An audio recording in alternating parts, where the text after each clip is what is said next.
This is not to be confused with the Upanishad that we just did. Usually Mundaka is studied much earlier and Mandukya after, so but we know since we just completed the study of Mundaka Upanishad.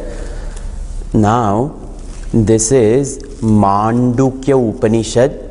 Mandukya Upanishad comes from the same Veda as Mundaka Upanishad, Atharva Veda.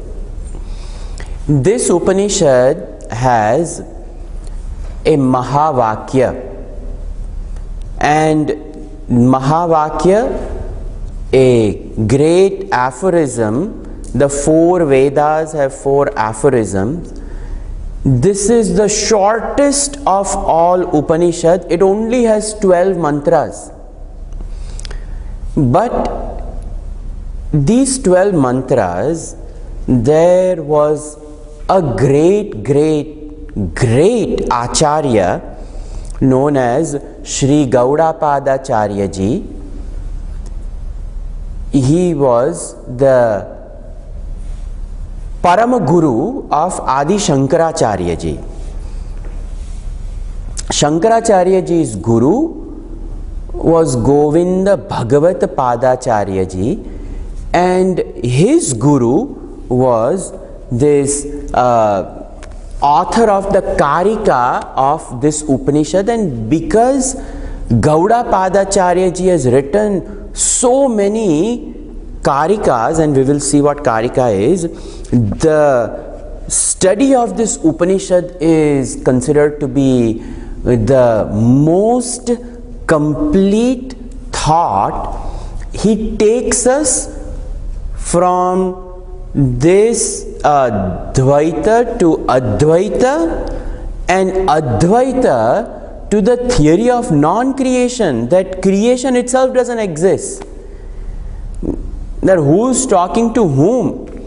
God alone is, and the total monastic vision that He alone I am, and there is nothing other than that. It is not even a topic for conversation, because how can you even employ words where the world doesn't exist? So he is a great Acharya. Before we enter that, it is important to see, I have taken this several times, but I will take this again to allow us to understand what we have crossed over in terms of the initial portion of Vedas. What is Vedas? Before we do that, there is, typically I chant Guru Parampara Shloka, and the Guru Parampara Shloka Shankaram Shankaracharyam. There is a very famous Guru Parampara Shloka available in this particular Upanishad, and this shloka we will chant in my book. It is on page 270. I know you have a new edition. It is the fourth section, fourth chapter, Alat Shanti introduction. After the introduction is this shloka. So halfway through the book, 270 in my book. Okay, you can. It starts with Narayanam Padmabhuvam Vasishtam. Which one? 313 in the new edition. Okay. Repeat after me. Narayanam Padmabhuvam Vasishtam. Narayanam Padmabhuvam Vasishtam. Shaktim cha Tatputra Parasharam cha. किञ्च तत्पुत्रपराशरं च व्यासं शुकं गौडपदं महान्तम् व्यासं शुकं गौडपादं महान्तम् गोविन्दयोगीन्द्रमथास्य शिष्यम् गोविन्दयोगीन्द्रमथास्य शिष्यम् श्रीशङ्कराचार्यमथास्य श्रीशङ्कराचार्यमथास्य पद्मपादं पद्मपादं च हस्तामलकं च शिष्यम् च हस्तामलकं च शिष्यम् तं त्रोटकं तं त्रोटकं वार्तिककारमन्यान् वार्तिककारमन्यान् अस्मद्गुरून् सन्ततमानतोऽस्मि अस्मद्गुरून् सन्ततमानतोऽस्मि. So this is, if somebody asks what is your lineage, you can chant this. The Guru Parampara is very important. Without a proper lineage of learning, it would be diving into the dark time and again. The light of wisdom which the teacher introduces is not a manufactured light by his or her own fanciful imagination. The teaching has to be based upon Shastra.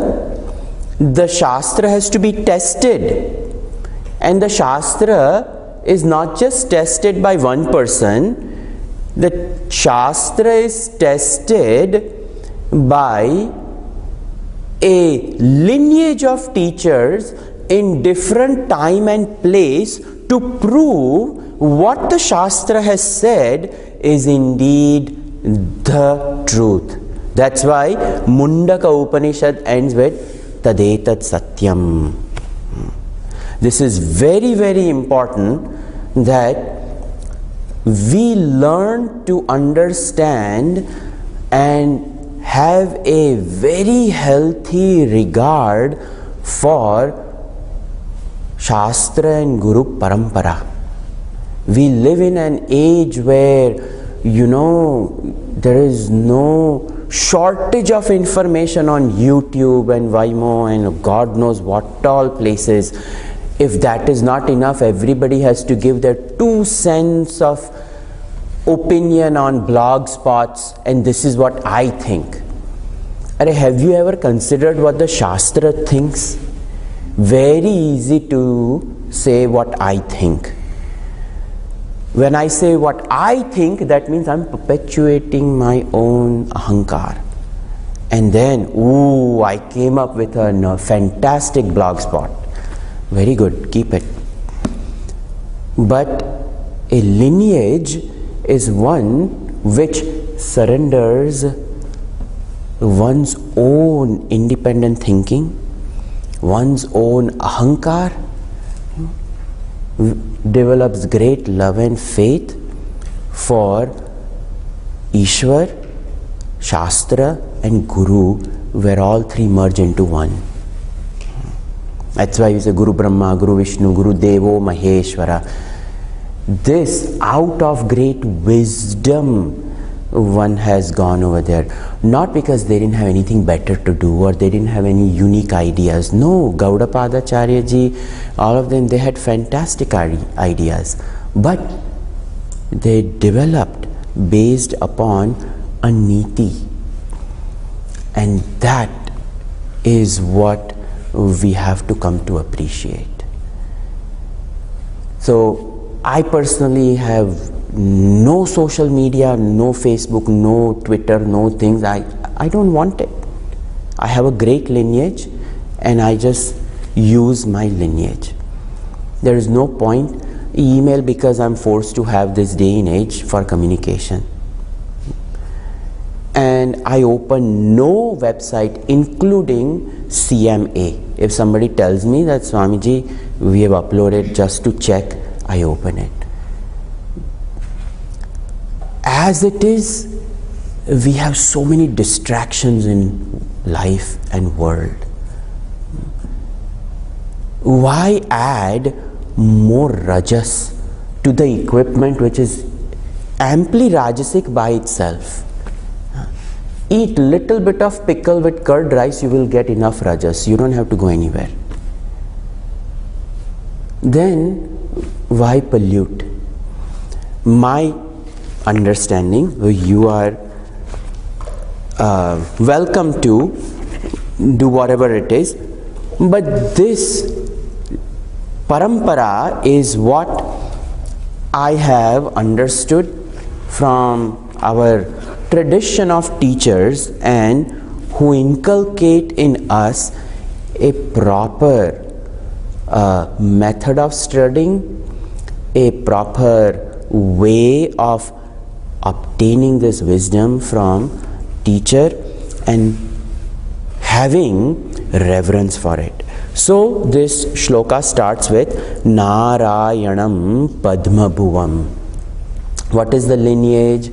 Narayan Bhagavan, Chaturbhuja Narayan Bhagavan. It starts from there. Actually, when we say Shankaram Shankaracharyam Keshavam Badarayanam. So, Shankaracharya ji is none other than Shiva, and Vyas Maharshi ji is none other than Bhagavan Vishnu himself. So, one created this knowledge, the other one commented upon it. Shankara verified it. He is ever in the verification of the Vidya. Why? He is a Nididhyasana Swarupa. So he has tested and verified what Narayan Bhagavan has given. So the Shastra has no problem. It is only the Shastris that fight with Shaivite and Vaishnavite.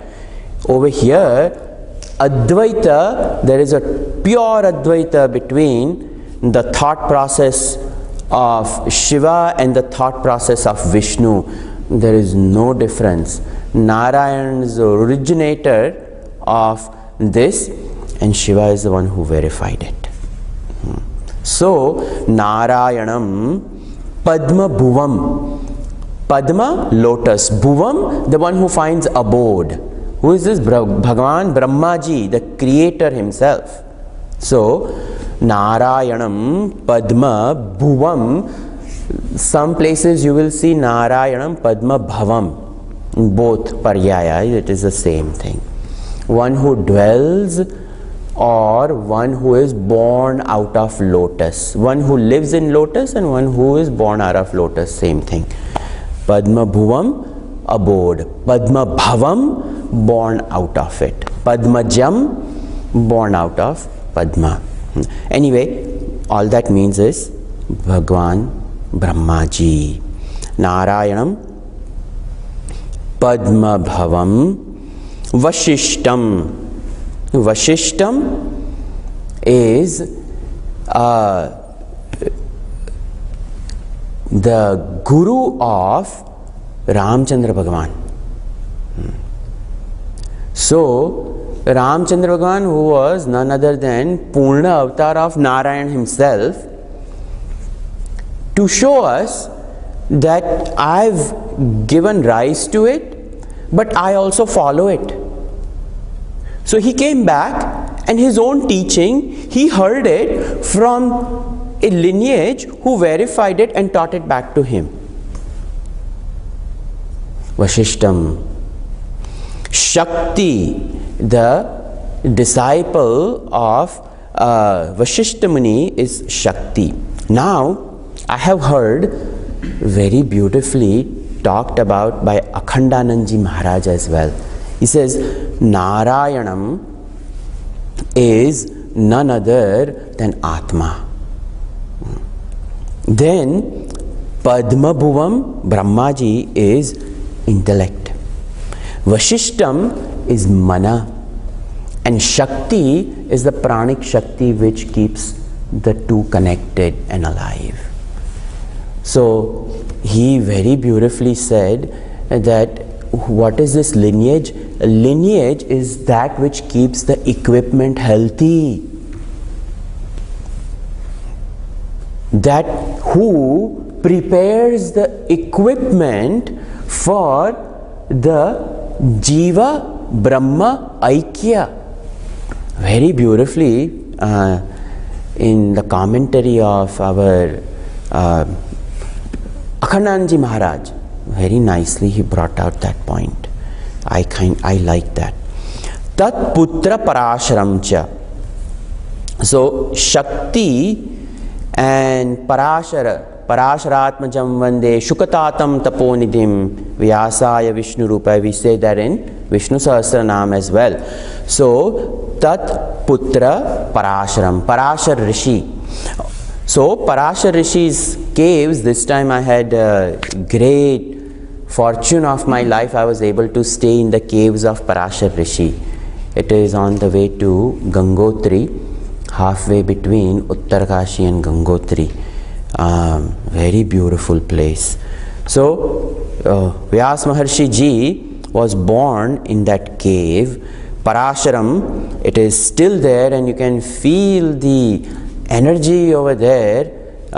These places are not just places of pilgrimage, but to uplift ourselves and connect ourselves with the parampara. If we connect with this, Ganga ji flows over there, and a river of tears will flow out of great love that what these people have given to all of us. Their entire life is the Shastra. So, Shaktim Tatputra Parasharam Cha. And who is Parashar Rishi's Putra? Vyasam. Vyas Maharshi Ji is his son.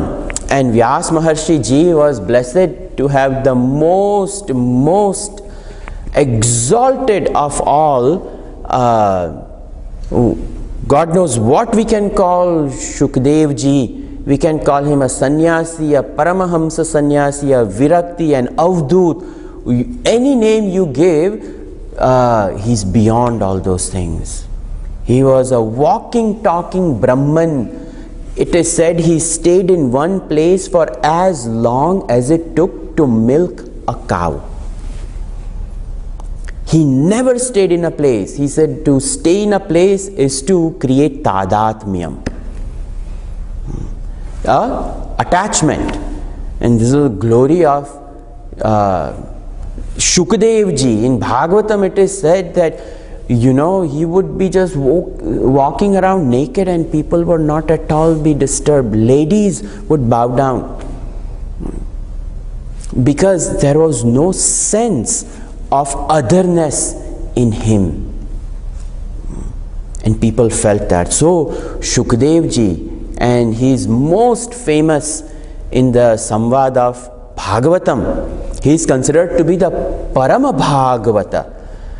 Parikshit Ji's great fortune that Shukdev Ji becomes his guru for 7 days. The person who doesn't stay in one place for more than a muhurta, he stayed over there for 7 days, and that is a bhagya of Parikshit Ji, who attained Shukdev Ji as his guru. Gauda Padacharya Ji, and of all the disciples who assembled to study, the foremost person, Gauda Padacharya Ji. Now somebody may say, what about the time frame? Are Gauda Padacharya Ji, he is given darshan today.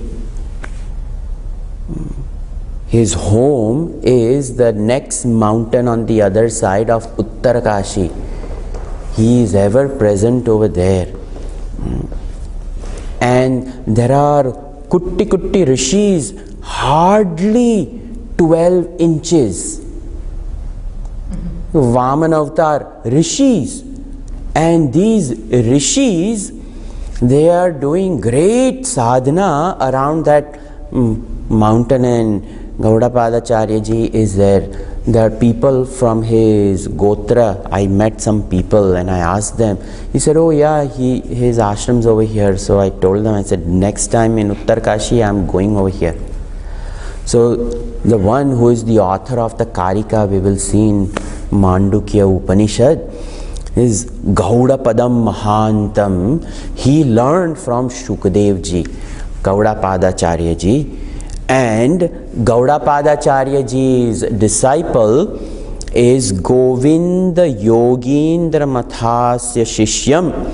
Of all the disciples he had, one most notable is Govinda Bhagavat Padacharya ji, and he was a yogi. So he established a path of proper union with Jnana because he was a yogi. You know, yogi means one who follows a systematic discipline, and a series of disciplines are connected. It's called yoga. Yoga meaning uniting. And when a series of disciplines are connected by a proper thought process, then it becomes a yoga. It becomes a valid means to an end. So Govinda Bhagavat Padacharya ji was a great yogi. And as part of the yogic practices, he acquired great siddhis. And it is said that he passed all of those things on to his Shishya, Sri Shankaracharya. And Shankaracharya ji was an advent of Lord Shiva himself. He needed no siddhis. But that Govinda Bhagavat Padacharya ji, who is Govinda Yogindra Mathasya Shishyam, he is of all, Yogindra is the best among the yogis. He had acquired all siddhis known in the creation, and he acquired it through, it is said, the tradition of Sri Vidya, and he passed that on to Shankaracharya ji. And Shankaracharya ji, he had 4 disciples: Padmapadam, Hastamalakam, Trotakam, Vartikakara Manya. These 4.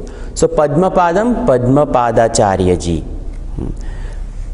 So Padmapadacharya ji was given the Pitham in Jagannath Puri. So Rig Veda was given to Padmapadacharya ji, and the Matham which he was in charge of was the Jagannath Puri Math over there. It is known as Govardhan Math. Then Hasta Malakam. It is said that Shankaracharya ji, this boy would not speak, would not talk. The parents thought this boy is worth nothing, because in olden days, people used to have children to contribute to, because so many hands, feet are required, working in the field, working in the home, all those things. So children had to contribute, but this boy would just sit in the corner, do nothing. So they thought, when Shankaracharya ji was going by, gave this boy. And Shankaracharya ji asked him that, who are you? Where are you from? And this boy showered vrishti of Advaita Nichod, known as the Hastamalakiyam, Kastvam Shisho Kasya Kutosi Ganta Kim Namatevam Kuta Agatosi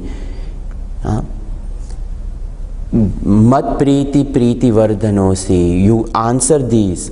Naham Manushya Nacha Deha Yakshaha Na Brahmana Kshatriya Vaishya Shudraha. He just said, I am none of this. I am Chinmatroham, Chinmatroham. Shankaracharya ji says, you are right disciple for me. Come on. And the one who was useless in the home became the greatest, one of the greatest Acharya. Hastamalakiyam. It is after the study of Vedanta is done, Prasthanatrayi, that is the last thing to be studied. Because the Nididhyasan is the only thing he has composed. And Padmapada Acharya ji, what did he compose? He's written quite a few books on Advaita Vedanta, but he is most notable for the Dhyan shlokas of Vishnu Sahasranam are his composition. Kshiro, Danbat, Padeshe, Shuchiman, Vilsat, all those, Shantakaram, Bhujagashayanam. That is, Padmapada Acharya ji is the author of the Dhyan shloka of Vishnu Sahasranam. Bhishma Mahapita didn't have that, he just started that. The samvad between Yudhishthir and him.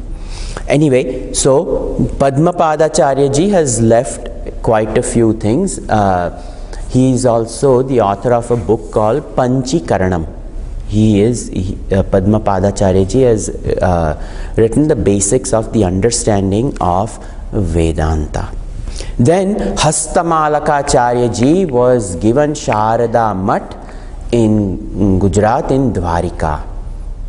And that is the base of Samved.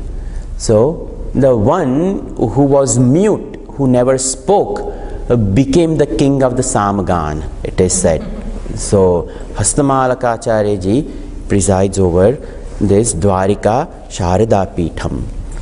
Then Trotakam, it is said one of the disciples Shankaracharya ji had kept for seva. He used to wash clothes and prepare food because he was always on the Padayatra, he was always on the feet.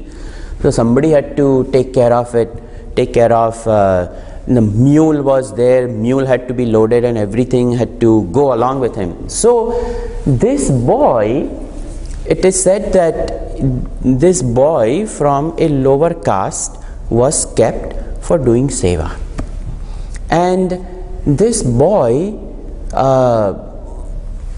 quickly used to finish his chores and quietly come and sit behind the classroom and absorb what is going on. One day, the teacher, Shankaracharya ji, he sat and quiet, his students are wondering why is he not speaking. So Padmapada Acharya ji asked that why is our class not progressing today? And Shankaracharya ji said, I'm waiting for this boy to come. And they said, who? The one who does the dishes? And they laughed. He said, what is he going to understand Vedanta? And Shankaracharya ji stepped aside, called that boy and said, today you take the pravachan. And that boy spoke. He had stuttering problems. He couldn't speak. You know how some people have the speech stuttering problem. So that stuttering itself became a chandas. It is called Totaka meter. Totaka chanda. Chandas is there. And his name became Totaka Acharya ji. He became one of the disciples of Shankaracharya ji. Great. And then Vartika Karamanyat. And the last one, so Totaka Acharya ji was given the Badrinath Joshi Mat. So Jyotirmat or Joshi Mat whatever is whichever way you want to take, but that is in Badrinath Veda. And the last one is Vartika Karamanya. This is Sureshwaracharya ji, who has written Vartika. He has written Vartika on Upanishads, on the biggest Vartika right now available is Sureshwaracharya ji's Vartika on Brahma Sutra. So he finished that work which Shankaracharya ji could not finish, and there was internal a little bit of jealousy among the four disciples, because the first disciple was Padmapadacharya ji, and he felt that he should have given it. He should have been given the task of doing the Vartika. But Sureshwaracharya ji was a great man of wisdom. Actually, he came from Karmakand Sampradaya, Mandan Mishra's story. You know, there is a whole episode on YouTube in our Chinmay channels for the Upanishad Ganga. You should watch the Upanishad Ganga episode on Shankaracharya ji. It will give you all this background. It's a very beautiful one. So tam trotakam vartika karamanyat asmad guru santatamanatosmi. And these four corners of India, Sringeri Sharda Peetham was given to Sureshwaracharya ji. And Sureshwaracharya ji, that is the only matham which has unbroken lineage. Govardhan Math, the Sharda Math in Dwarika, there were approximately in 1800s, about 70-80 years, the matham was left with no successor. And Nrsimha Bharati of Sringeri reinitiated that, and it was brought back in late 1800s. If I'm not mistaken, my years may be off, but he is responsible for reviving the matham over there in Dwarika. Same thing in Jagannath Puri. Jagannath Puri Math was also left without a succession of Acharya, and again from Joshi Math it was revived. And then Joshi Math was also left without Acharya for quite some time. So then Govardhan Math also revived it. Today also the lineage in Joshi Math was disputed because the last Acharya over there was several decades ago, I believe in the 1950s, was Brahmananda. His disciple took over. He had 7 great notable disciples. Amazing. One of the disciple was this TM person, Mahesh Yogi. Yes.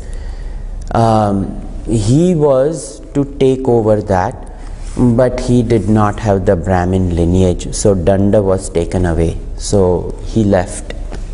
And then the next successor was a great one who lived in Kashi. He was a Shastragnya. It is said nobody knows Shastra like he did. Karapatri, Hariharananda Saraswati, Shodashananda Nath. He was a great, he lived in Kashi and just recently passed on, and he did not want Mathadipati. He wanted to continue Shastra lineage. So his disciple came. He in matter of few years passed on. So then there was nobody. So Dwarika Pith Shankaracharya ji has taken over. Right now he presides over both of those. But there is a trace of this succession. Doesn't matter which part of India, but Advaita Vedanta, that Advaita Niti is preserved, and this is the lineage. Somebody asks, this is the Dashanami Advaita Sampradaya. So we will chant this before every class. Introduction to Vedas.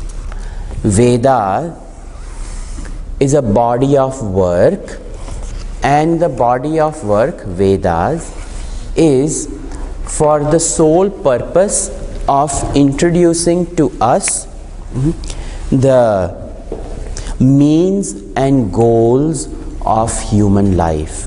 So, vidyate gnayate anena iti vedaha.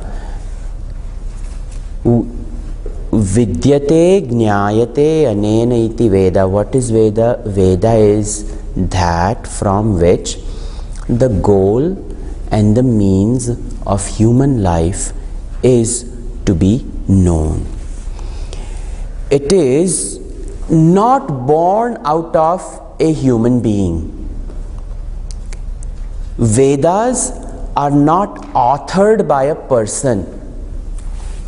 Vedas are revealed, and it was revealed to these great people who walked the path, born as human beings, perfected the human equipment, and it is as though this became a great antenna to receive the universal truths.